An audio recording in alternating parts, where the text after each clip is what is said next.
আজ 12ই ফেব্রুয়ারি বৃহস্পতিবার জানাবো আজকের বাছাই করা 50টি তাজা সংবাদ। শুরুতেই হেডলাইন্স।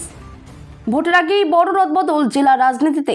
মালদায় বিরোধী শিবির থেকে তৃণমূলে যোগদান। ভোটার তালিকা থেকে আপনার নাম কি কাটা যাবে? সুপ্রিম কোর্টের এই নির্দেশে আমজনতার স্বস্তি কোথায়? মসজিদ ইস্যুতে উত্তাপ। হুমায়ুন কবিরের গ্রেপ্তারির দাবিতে ময়দান থানায় অভিযোগ। ক্রমাগত ঘৃণা ভাষণ। অসম মুখ্যমন্ত্রীর বিরুদ্ধে সুপ্রিম কোর্টে রাজ্যের শিক্ষাবিদ। টেনেন্ট রাইট নিয়ে সুপ্রিম কোর্টের বিস্ফোরক রায়। ভাড়াটে কি বাড়ির মালিক হতে পারে? সিউড়ি হাসপাতালে মোবাইল বিস্ফোরণের পর অভিযান। 4টি মোবাইল বাজেয়াপ্ত। নির্বাচিত সাংসদ বিধায়কদের রাইট টু রিকল চালুর দাবি রাঘব চাড্ডার। কি এই গণতান্ত্রিক বিমা? 3টি রায় বিজেপির পরাজয়। 26-এ পতন অবশ্যম্ভাবী। ভোটের আগে সুনামি অভিষেকের। মমতা তো নিজের সরকারের কর্মীদের ন্যায্য প্রাপ্য দেন না, রাজ্যে এসে বললেন কেন্দ্রীয় মন্ত্রী। মিনি পাকিস্তান করার পরিকল্পনা। বিস্ফোরক শ্রমিক কি বললেন শুভেন্দু, দেখুন। বাবরি মসজিদ পুনর্নির্মাণ হবে না, হুঁশিয়ারি যোগীর। এবার কি করবেন হুমায়ুন কবির? কোনো রাস্তা গলি যেন বাদ না যায়। বিএলএদের সঙ্গে বৈঠকে ম্যান মার্কিং এর নির্দেশ মমতার। কয়েক হাজার মানুষের পদযাত্রা। এসআইআর নিয়ে কেন্দ্রের বিরুদ্ধে তৃণমূলের প্রতিবাদ। জামিন পেলেন হিরণ। দ্বিতীয় স্ত্রী নিয়ে প্রশ্ন তুলে অভিযোগ দায়ের করেন অনিন্দিতা। কি নির্দেশ দিল হাইকোর্ট? পাল্টা পুলিশকেই বন্দী করল পরিবার। অনুব্রতর বীরভূমে তুলকালাম কাণ্ড। বিজেপি বিধায়ক অশোক কীর্তনিয়ার গাড়ি ভাঙচুরে ধৃত অভিযুক্ত। বিক্ষোভে গ্রেপ্তার 2 গেরুয়া কর্মীও। মূল অভিযুক্ত ধরা পড়তেই ছড়ালো উত্তেজনা। দোষীর ফাঁসি চায় মাটিগাড়া। এসআইআরের নথি দিয়ে যেতে ফোন করে ডাকার পর থেকে রহস্যজনকভাবে নিখোঁজ। চাঞ্চল্য বাদুড়িয়ায়। দেশ বেচেছেন মোদি। লোকসভায় সুযোগ পেয়ে মার্কিন বাণিজ্য চুক্তি নিয়ে তোপ রাহুলের। ফের অগ্নিমিত্রাকে গো ব্যাক স্লোগান। ব্যাপক উত্তেজনা আসানসোল দক্ষিণে। কয়লা পাচারে ধৃতদের মুখে বিজেপি নেতার নাম। বিস্ফোরক পোস্ট কুণালের। গাফিলতির অভিযোগ। পুলিশ কনস্টেবল পদে নিয়োগ পরীক্ষা নিয়ে কড়া নির্দেশ। কি জানালো কলকাতা হাইকোর্ট? মমতা বন্দ্যোপাধ্যায়ের নির্দেশে চক্রান্ত। 10 কোটির সম্পত্তি হারিয়ে বিস্ফোরক হুমায়ুন কন্যা নাজমা। আল্লাহ পাশে আছেন, বাবরি মসজিদ হবেই। বেলডাঙ্গায় দাঁড়িয়ে চ্যালেঞ্জ হুমায়ুন কবিরের। প্রতিবাদ করলেই শাস্তিতে আর্জিকর। হেনস্থার শিকার তরুণীর অসহায় কথার ভিডিও ভাইরাল। বেলডাঙ্গা থানার ইট খুলে নেওয়ার হুঁশিয়ারি হুমায়ুন কবিরের। কয়লাকাণ্ডে ইডির হাতে ধৃতদের মুখে বিজেপি নেতার নাম। বিপুল টাকা যেত তোপ কুণালের। জনসংযোগে বেরিয়ে ফের বিক্ষোভের মুখে অগ্নিমিত্রা। হাতাহাতিতে জড়ালেন বিজেপি কর্মীরা। সুপ্রিম কোর্টের নির্দেশের পর মামলা ফিরল হাইকোর্টে। মুখবন্ধ খামে রিপোর্ট দেবে এনআইএ। বাংলায় কি বড় ফ্রন্টের ইঙ্গিত? সেলিম ওয়াইসি বৈঠক ঘিরে জল্পনার ঝড়। একসময়ের দুর্গ কি এবার আলগা হচ্ছে? মেখলিগঞ্জে ঘাসফুল পদ্ম কাটে টক্কর। বিতর্কের মাঝেও ফের সেলিমের সঙ্গে আলোচনা। গোপন বৈঠকের কথা ফাঁস করলেন হুমায়ুন। ট্রিপল ট্যাক্সে চলছে বিজেপির ডবল ইঞ্জিন সরকার। সংসদে দাঁড়িয়ে জোরালো আক্রমণ অভিষেকের। ট্রেড ইউনিয়নের ডাকে আগামীকাল ভারত বন্ধ। ব্যাংক ছাড়া আর কি বন্ধ থাকবে? এই কাগজ জমা না দিলে পরের মাস থেকে বাতিল হয়ে যাবে লক্ষ্মীর ভান্ডার অ্যাকাউন্ট। আর ঢুকবে না 1500 টাকা। মার্চের প্রথম সপ্তাহেও ভোট গণনা হবে না, তাহলে কবে হতে পারে? গুটকার খরচ তো দিদিই দেবেন। যুব সাথী দেখিয়ে ভোট টানার প্ল্যান টিএমসি নেতার। মৃত ঘোষণা করেন চিকিৎসকরা। কবর খুঁড়তেই বেঁচে উঠল কিশোরী। শোরগোল পূর্ব মেদিনীপুর। কেন্দ্রীয় নেতৃত্বের ওপর উঠেছে আস্থা। প্রার্থী বাছাইয়ে ভোটে অংশ নিচ্ছেন না বঙ্গ বিজেপির বহু নেতা। মহুয়া পিকে ভুয়ো চ্যাট বিতর্ক। অভিযুক্তকে ধরতে গিয়ে নয়ডায় আটক কোতোয়ালি থানার পুলিশ। শিক্ষকদের অবসরের বয়স বেড়ে 65 বছর। বড় পদক্ষেপ নিতে পারেন মমতা।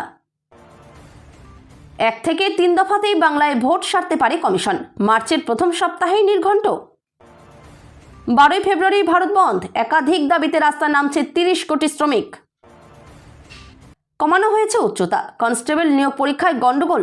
অভিযোগকারীদের ফের আবেদনের সুযোগ হাইকোর্টের। উদ্বোধনের আগেই তাসের ঘরের মতো ভেঙে পড়ল জল প্রকল্প।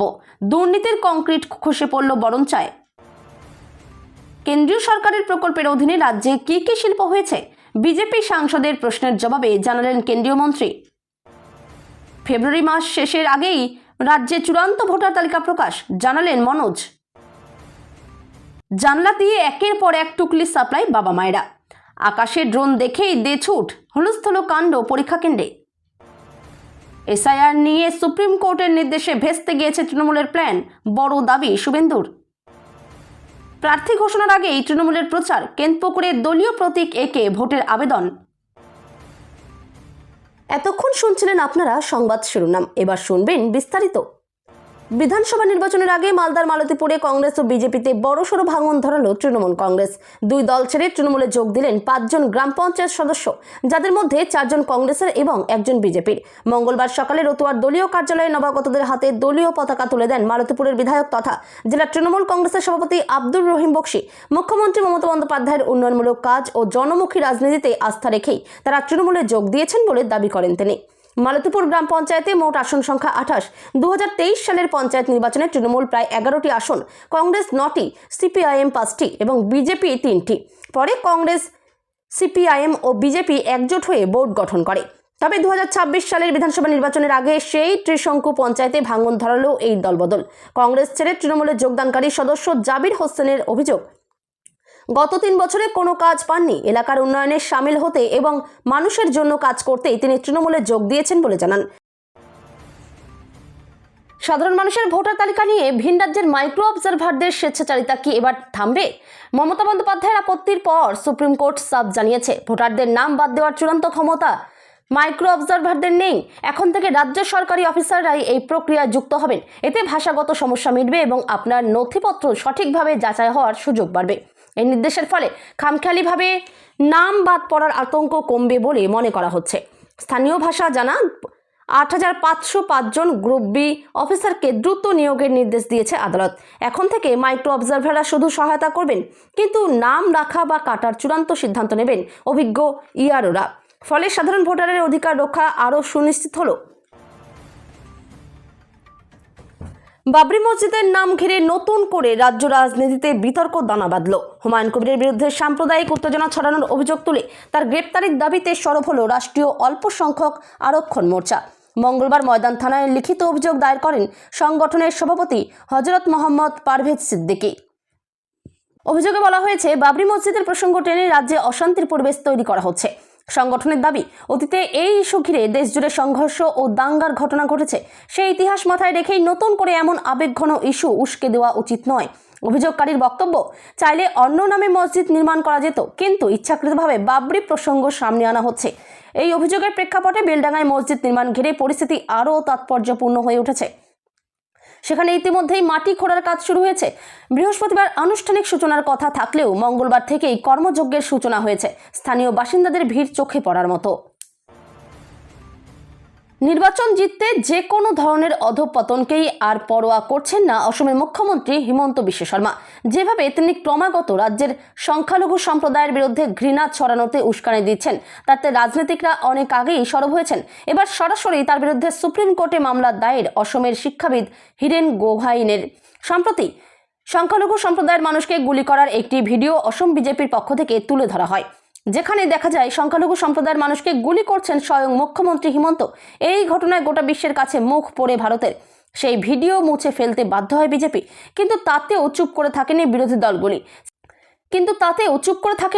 দলগুলি। সিপিআইএম এবং সিপিআই এর তরফে সুপ্রিম কোর্টে ঘৃণা ভাষণের বিরুদ্ধে বিশেষত এই ভিডিওটির উল্লেখ করেই দায়ের করা হয় মামলা। প্রধান বিচারপতি সূর্যকান্তর বেঞ্চ সেই মামলা গ্রহণ করে। ভারতের সম্পত্তি আইনের ক্ষেত্রে অ্যাডভার্স পজিশন একটি বহুল চর্চিত বিষয়। কোনো ভাড়াটে কি একটানা দীর্ঘ সময় একটি বাড়িতে ভাড়া থাকলে সেই বাড়ির মালিকানা দাবি করতে পারেন? এই প্রশ্ন মানুষের মনে দীর্ঘদিন ধরেই উকি দেয়। তবে এই নিয়ে সাধারণ মানুষের মধ্যে কোনো স্বচ্ছ ধারণা ছিল না। সম্প্রতি এই নিয়ে একটি যুগান্তকারী রায়ের মধ্য দিয়ে এই ধারণাকে স্পষ্ট করে দিল দেশের শীর্ষ আদালত। সুপ্রিম কোর্ট জানাচ্ছে, বেশিরভাগ ক্ষেত্রে ভাড়াটেদের কাছে ভাড়ার রসিদ বা পুরনো এগ্রিমেন্ট থাকে, যা প্রমাণ করে ভাড়াটে মালিকের অনুমতি নিয়েই সেখানে বসবাস করছে। আর সুপ্রিম কোর্ট জানাচ্ছে, অ্যাডভার্স পজিশনের দাবিকে নস্যাৎ করার জন্য যথেষ্ট। বীরভূম জেলার সিউড়ি সুপার স্পেশালিটি হাসপাতালের শিশু বিভাগে মোবাইল বিস্ফোরণে ঘটনায় নড়ে চড়ে বসলো হাসপাতাল কর্তৃপক্ষ। তাদের দাবি, হাসপাতাল থেকে বারবার প্রচার করা হয় মোবাইল চার্জ না দেওয়ার জন্য, তা সত্ত্বেও ওয়ার্ডের ভেতরে মোবাইল চার্জ করা হচ্ছে। ওই ঘটনার জেরে বুধবার হাসপাতালে সারপ্রাইজ ভিজিট করেন জেলা মুখ্য স্বাস্থ্য আধিকারিক শুভব্রত ঘোষ। বিভিন্ন ওয়ার্ডে অভিযান চালিয়ে 4টি মোবাইল বাজেয়াপ্ত করেন হাসপাতাল কর্তৃপক্ষ। হাসপাতাল চত্বরে ওয়ার্ডের বাইরে নির্দিষ্ট জায়গায় মোবাইল চার্জিংয়ের ব্যবস্থা করা হচ্ছে বলেও জানান হাসপাতাল কর্তৃপক্ষ। প্রসঙ্গত উল্লেখ করা যেতে পারে, সিউড়ি সদর হাসপাতালের শিশু বিভাগে মঙ্গলবার এক অস্বাভাবিক ঘটনায় ব্যাপক আতঙ্ক ছড়িয়ে পড়ে। নির্বাচিত সাংসদ ও বিধায়কদের মেয়াদ শেষের আগেই ভোটারদের হাতে তাদের প্রত্যাহারের ক্ষমতা দেওয়ার দাবি তুললেন আম আদমি পার্টির রাজ্যসভার সাংসদ রাঘব চাড্ডা। রাজ্যসভায় বক্তব্য রাখতে গিয়ে তিনি রাইট টু রিকল বা প্রত্যাহারের অধিকার চালুর পক্ষে জোর সওয়াল করেন। চাড্ডার বক্তব্য, বর্তমান ব্যবস্থায় নির্বাচিত প্রতিনিধিদের কাজের কোনো কার্যকর মূল্যায়ন বা জবাবদিহির কাঠামো নেই। তার কথায়, ভোটের আগে নেতা জনতার পিছনে ঘোরেন আর ভোটের পরে জনতা নেতার পিছনে ঘোরে।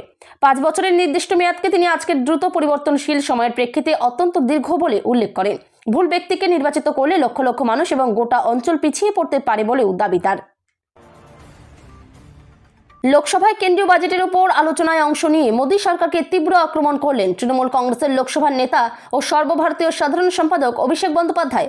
তার আবেগঘন ভাষণে তিনি অভিযোগ করেন, কেন্দ্র ইচ্ছাকৃতভাবে বাংলাকে প্রাপ্য অর্থ থেকে বঞ্চিত করছে এবং বাংলা ভাষাভাষী পরিযায়ী শ্রমিকদের হয়রানি করা হচ্ছে।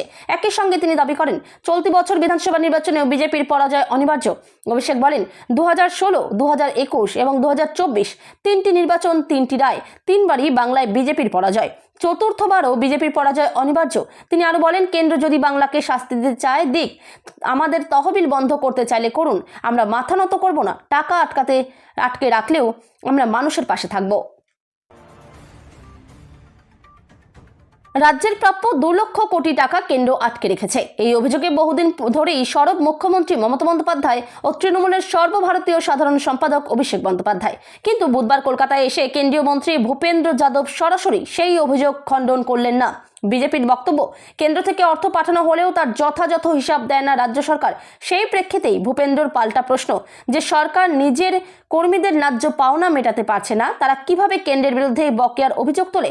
স্পষ্টতই তার ইঙ্গিত ছিল মহার্ঘ ভাতা সংক্রান্ত মামলার দিকে। দেশের পরিবেশ ও বনমন্ত্রী ভূপেন্দ্র যাদব বর্তমানে পশ্চিমবঙ্গ বিধানসভা নির্বাচনের জন্য বিজেপির কেন্দ্রীয় পর্যবেক্ষক। গত কয়েক মাসে একাধিকবার রাজ্যে এসে সংগঠনের প্রস্তুতি খতিয়ে দেখেছেন তিনি।